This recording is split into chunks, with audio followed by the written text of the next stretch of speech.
Everyone, and welcome to Film Score's first video review, 1974's Five Shaolin Masters by composer Yung-Yu Chen. The plot of this film is simple enough.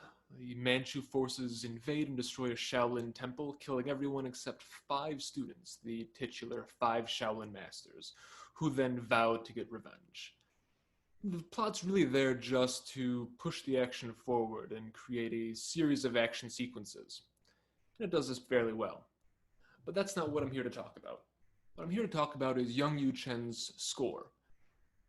The most striking aspect of this score is a surprisingly sorrowful, rather simple motif that appears throughout. Here's an example.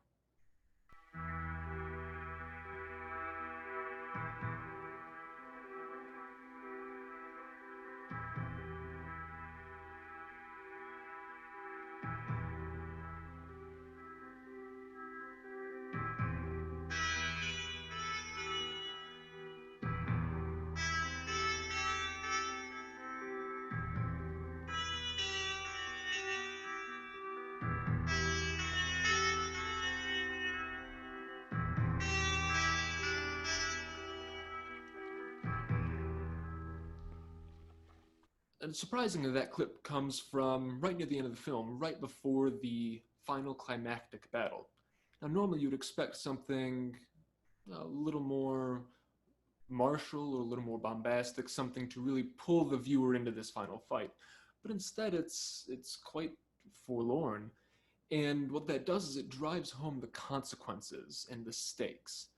Now, there's a theme that appears throughout the film of near impossible odds, that these 5 Shaolin Masters are overmatched by their Manchu counterparts and really don't believe that they can succeed. And even if they do succeed, they think that many of them will die.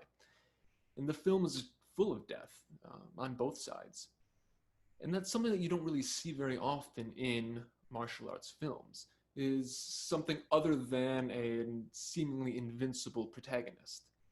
But that's what this motif does, is it hammers in this sense of consequence. And it gives a surprisingly mature take on what's normally considered a rather mindless, action-filled genre. And it's really quite insightful and quite interesting. But note that this is just one motif. The rest of the score really isn't that noteworthy. And unfortunately, it trods along competent enough, but often just parrots rather generically from earlier Hollywood films, particularly in more martial brass sections. Other times the score doesn't really seem to fit with what's going on screen, particularly obvious in some of the earlier montages. Unfortunately, I don't believe the score's ever been released, and I don't even think any compilation of Yung-Yu Chen's cues has ever been released. So the only way to hear the score and to hear this motif in other contexts is simply to watch the film. Fortunately, it's a very solid film on its own, and particularly in the last 20 minutes or so, which is a series of 5 interconnected fights, the technical choreography is really quite interesting. And so, setting aside the quite solid score, I'd recommend watching it all the same. I hope you found this interesting, and leave any comments, let me know about any other scores you'd like me to cover, and be sure to like and subscribe.